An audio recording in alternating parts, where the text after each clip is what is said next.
Olá, o meu nome é Vinícius e eu vou apresentar o nosso jogo, o Shurek Origins.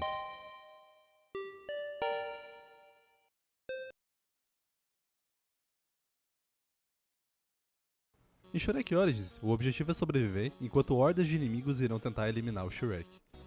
O jogador deve sobreviver em cada uma das fases por 5 minutos para que conclua o nível. Enquanto sobrevive, o jogador pode derrotar inimigos para adquirir biscoitos de experiência, assim podendo aprender e evoluir ataques e aumentar os seus atributos. 6 ataques estão disponíveis para escolha no início de cada fase. Ele define o ataque inicial do Shurek. Porém, ele pode aprender novos ataques conforme sobe de nível, tendo assim no máximo 3 ataques por nível.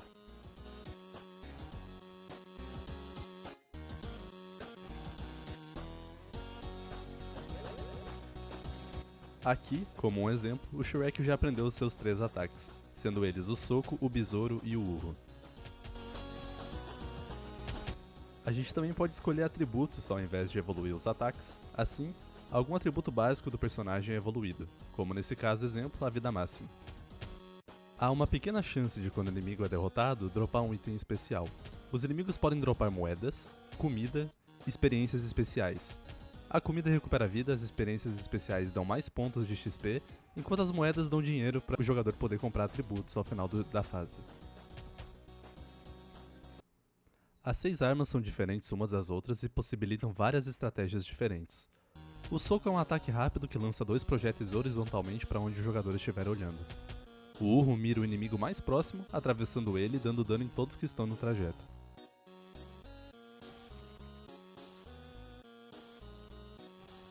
O peido dá um dano em uma área em volta do personagem.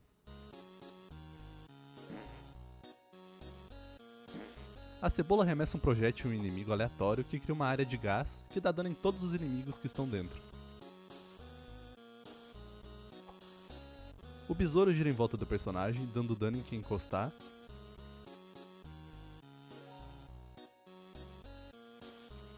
E os sapos vão em caminhos aleatórios, dando voltas pelo mapa e dano em inimigos que colidirem.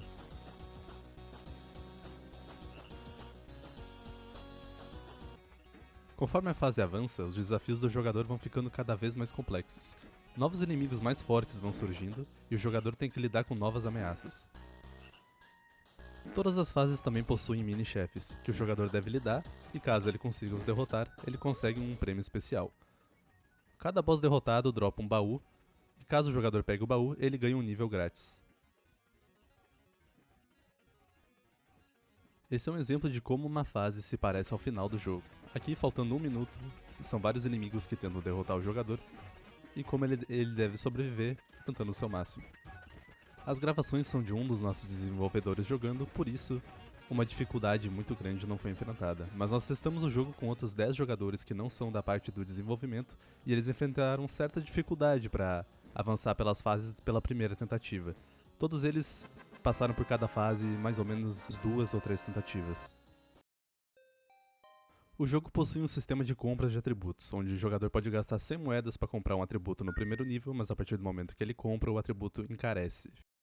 Agora que o jogador finalizou a fase 1, ele consegue jogar a fase 2.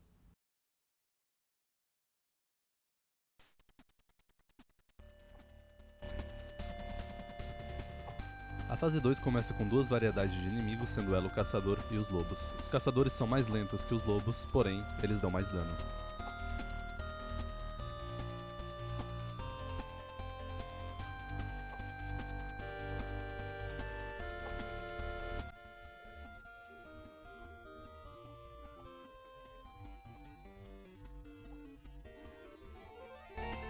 Aqui a gente tem uma demonstração de como uma fase é geralmente no começo, onde não tem muitos monstros ainda, o jogador pode se mover mais livremente e ele deve cuidar o posicionamento.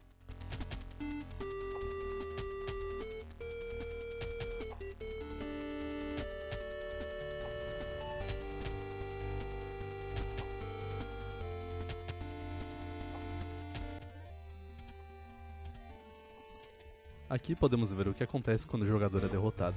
O jogador derrotado perde o progresso na fase, então ele tem que recomeçar de novo. Porém, o dinheiro que ele pegou continua com ele.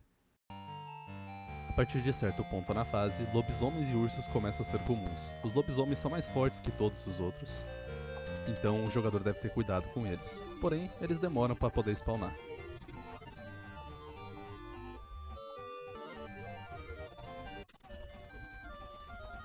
A partir da fase 2, os bosses começam a ser introduzidos.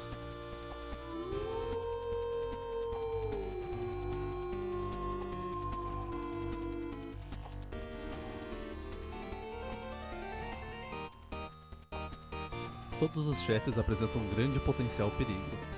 O lobisomem-chefe, por exemplo, se encostar no jogador, é quase certo que o jogador vai morrer.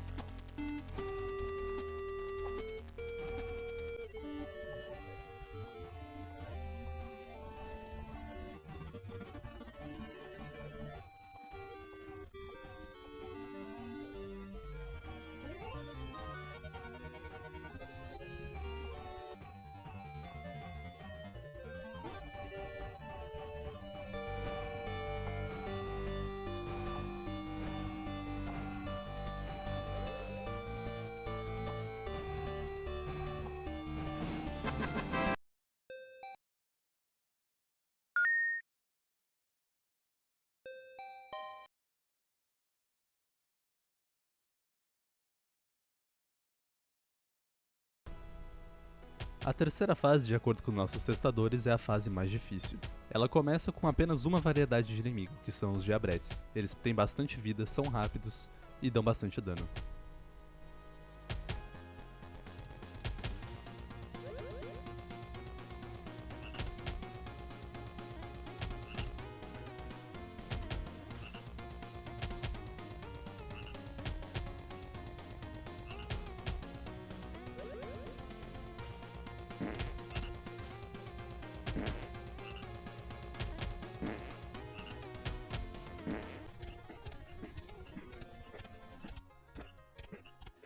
Um diferencial para esse mapa, comparado com os outros, é que o jogador tem que ter cuidado para não pisar na lava. Se o jogador pisar na lava, ele recebe dano.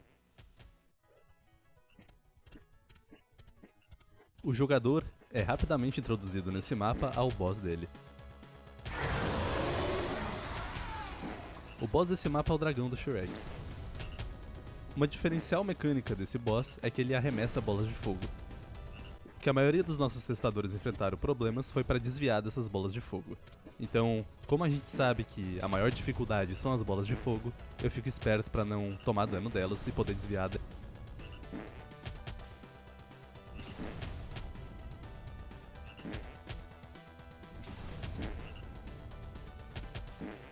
Outra característica especial desse mapa é que no canto dele tem um baú. Porém, esse baú fica em uma área de risco. De muito difícil acesso, o jogador é obrigado a passar por pontes e o retorno é dificultado. Por isso, eu atraí todos os monstros pro canto do mapa antes de ir lá e pegar o baú.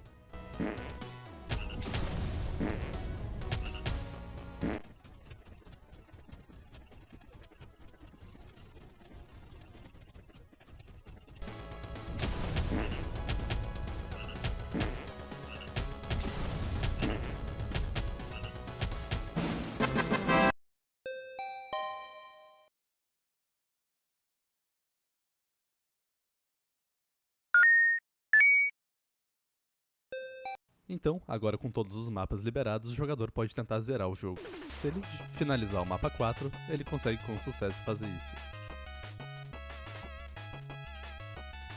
A possibilidade de ter várias armas faz com que o jogo fique bem estratégico. Por exemplo, nessa fase, como eu sei que surgem muitos inimigos, eu fiz uma build de cebola. Eu peguei a cebola, que dá ataque em área, e foquei o máximo em pegar atributo de redução de tempo de recarga para poder lançar mais cebolas e evoluir a cebola ao máximo. Então, como eu sei que essa build seria boa para essa fase, eu consegui passar ela fácil. Algo muito legal de ver foi que vários jogadores dos nossos testers fizeram várias builds diferentes. Uns exemplos são os besouros, onde evoluindo o besouro no máximo e pegando tempo de recarga, os monstros têm dificuldade de se aproximar do jogador, porque muitos besouros ficam girando em volta dele muito rápido. Tem também builds de dano, onde o jogador pega soco e vai para um canto do mapa, e consegue derrotar os monstros muito rápido, porque os socos são uma arma que dão muito dano, e evoluindo o dano, ele consegue matar qualquer monstro com poucos hits. Muitas builds surgiram e isso foi algo muito legal de ver, mesmo assim o jogo continua desafiador. No último mapa nós não temos uma variedade muito grande de inimigos, mas os cavaleiros surgem em grande quantidade.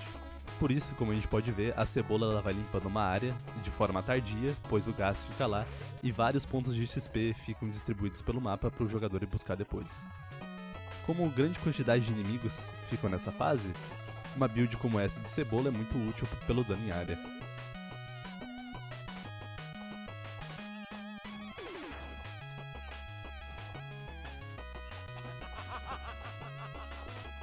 O jogador é então introduzido ao Lord Farquaad, e o Lord Farquaad sim, se encostar no jogador, é quase certo que ele também vai morrer. A diferença do Lord Farquaad pro outro lobisomem do mapa 2 é que o Lord Farquaad é muito rápido, então o jogador tem que brincar de pega-pega com o Lord Farquaad. Uma arma muito útil para essa fase também é o sapo, pois o sapo dá um knockback muito grande e assim o Lord Farquaad tem dificuldade de se aproximar do jogador. Então todas as estratégias que pudessem ser utilizadas nessa fase foram utilizadas nessa gravação. Finalizando essa fase, o jogador é introduzido à cutscene final.